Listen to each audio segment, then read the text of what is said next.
So when Rooney clearly stated that Neymar Jr., he does not see him as a top player, as in comparison to some Premier League players, right? Now, this is very controversial, though. I'm not saying Wayne Rooney is wrong. While a lot of people have said Wayne Rooney is wrong, I'm not saying he's wrong. No, I'm not saying that. And I don't think this is about bias. You see, to understand who a top player is, let us understand, let us acknowledge the inevitable, and that is consistency. Consistency. See, ladies and gentlemen, what I'm about to say right now, it's not just about Neymar Jr., but about you. About you. You see, in most cases, you are not judged by how you started. No, you're not judged by how you started.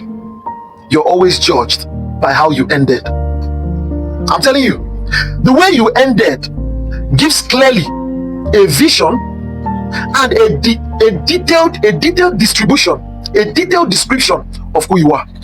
In fact, the way you ended tends to overwrite how you started. I'm telling you the truth. And that is why at the end of it all, the only person standing tall is Lionel and Messi. Let me be very frank. In that particular interview, while a lot of people disagreed with him, the only person they made an exception to was Cristiano Ronaldo. And I can tell you for sure that in regard of Neymar Jr.'s prime, Neymar Jr. was better than Cristiano Ronaldo 10 times in Cristiano Ronaldo's prime. Neymar Jr.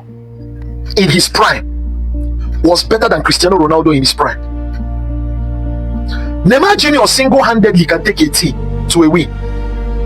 In the absence of Lionel, Neymar Jr. could take Barcelona to a win against very big teams. Yes. You see, one thing people don't understand is that, first of all, before we try to be very specific in bringing a personality into a function, let me explain. Before we try to make it about Cristiano Ronaldo and Lionel Messi or Neymar Jr. and all those players, let us first understand that any player that has a playmaking ability is not on the same level with a player that has only striking ability to his coffers. Yes. Let us remove Cristiano Ronaldo. Let us remove Lionel Messi.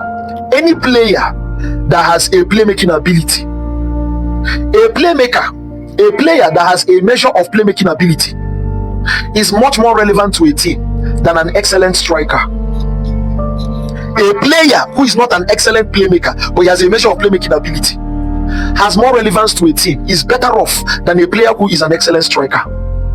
That is one thing I can allow you to go and cash out in a bank. Take it to the bank and cash it out.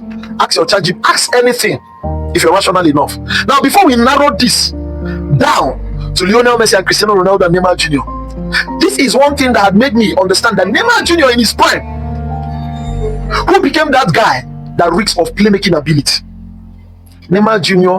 was like, he was better off than Cristiano Ronaldo in his prime. But look at Neymar Jr. now.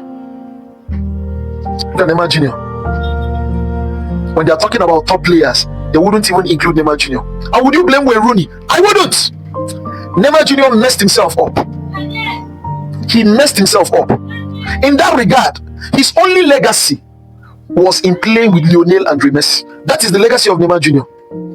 That is his legacy. In fact, that is not just his legacy, but his achievement. You know, there is a difference between legacy and achievement. I'll make that in a different content. I'll make that in a different class, not a content.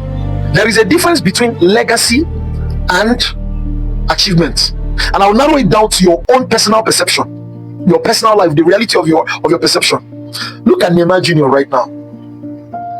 Neymar Jr. is a shadow of himself. Neymar Jr. had failed to the extent that he made a caricature of what he used to be.